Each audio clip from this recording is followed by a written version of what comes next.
ordinary life. The rich guys live well everywhere, but I was struck by how good the ordinary fellow has it in America. And then I was also struck by the goodness and idealism of the American people. Even when they fall short, they always want to do better. And then I saw this sort of ferocious leftist critique of America. It's coming from some of our most intelligent people in America on the American campus. And then over the years, I see this critique metastasize out of the campus, into Hollywood, into the media, and then now I think into the corridors of government. So we're seeing, we'd call it the shaming of America, an attack on America. It's completely wrong-headed. Now, that was my next guest, author, filmmaker Dinesh D'Souza. Now, he, of course, the man behind the film 2016, Obama's America, which was a huge hit. And you may remember that soon after the release of that documentary, he just so happened to be indicted. Well, tonight, on the heels of the release of his latest project, there are reports that the retail giant Costco may have decided to pull the bestseller America from its bookshelves. Now, our producers reached out to Costco. They gave us a statement. It reads in part, Costco is not influenced by political considerations in selecting product for sale in our warehouses or on Costco.com, and this includes our selection of books. Our book buyers are solely interested in book sales and do not favor any political persuasion over another. Recently, after deciding to sell the book, America, Imagine the World Without Her, beginning on June 1st, the decision was made to pull the book from sale on July 1st. Now, that decision was based solely on the number of copies sold during that month, had nothing to do with the content of the book.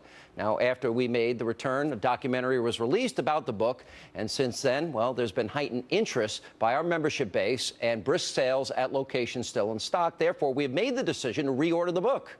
And joining me to talk about what this apparently is happening here, the author of the brand new movie, America, in movie theaters all across the country, Dinesh D'Souza. How are you? Sean, it's good to be on the show. I don't often hear of a book being pulled that quick. You are a well-known, best-selling author, and then being put back on the shelves. What do you make of it?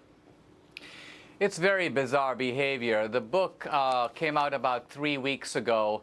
About a week ago, it surpassed Hillary's book on Amazon. It's actually currently #1 on the Amazon bestseller list.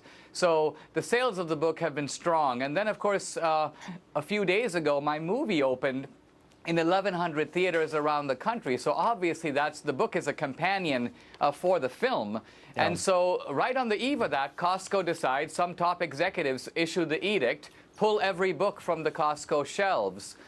This is absolutely unprecedented, and the idea that it's based upon low sales is preposterous. Costco features hundreds of books. They even have book signings for people whose books are 10,000, number 85,000 on the Amazon list.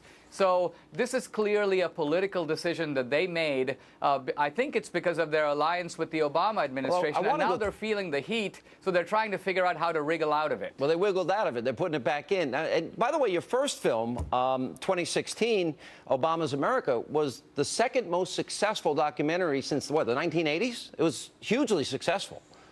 It was the second most successful documentary, political documentary ever. And the new film, which opened just a few days ago, is already in the top 10 of political documentaries of all time. So in a few days, we're already in that elite list. The other thing, Sean, that I think is very exciting for me is that there's a group called Cinema Score, which interviews people coming out of films to see whether they would recommend the film to other people. We just got an A+ rating, and there are only a handful of films over 30 years, films like Forrest Gump or Titanic or Schindler's List, that have gotten that A+ rating. So it tells you that people who see the film love it. And this is why the left is so terrified about the book and the film. By the way, they have the capacity to inspire in people a love for America that the left has been trying to undermine through the curriculum and through its anti-American attacks. And I do have a cameo in that movie, and I'm very proud of my little part that I played, Dinesh. Let me put up on the screen a Washington Post. I want to run through the connection between the president and Costco here for a second. And, for example, Washington Post article on Obama and their relationship, Why Obama Hearts Costco. Then we've got an ABC News article on Obama and the Costco relationship, titled, Why $20.89 Explains President Obama's Love for Costco. Then we've got President Obama praising Costco and its former CEO. I want to play that for our audience. And I'll be asking our businesses to set an example by providing decent wages and salaries to their own employees. And I'm going to highlight the ones that do just that. You know, there are companies like Costco, which pays good wages and offers good benefits. Profitable corporations like Costco see higher wages as a smart way to boost productivity. Costco's founder, Jim Senegal, who's been a great friend of mine and somebody who I greatly admire. And two other things to put on the screen, Dinesh. We got the former CEO's donations to President Obama in the year 2012, 100 grand, and Costco employee donations in 08 and 2012, $203,000. That's an awful lot of money. And so you think this was politically motivated?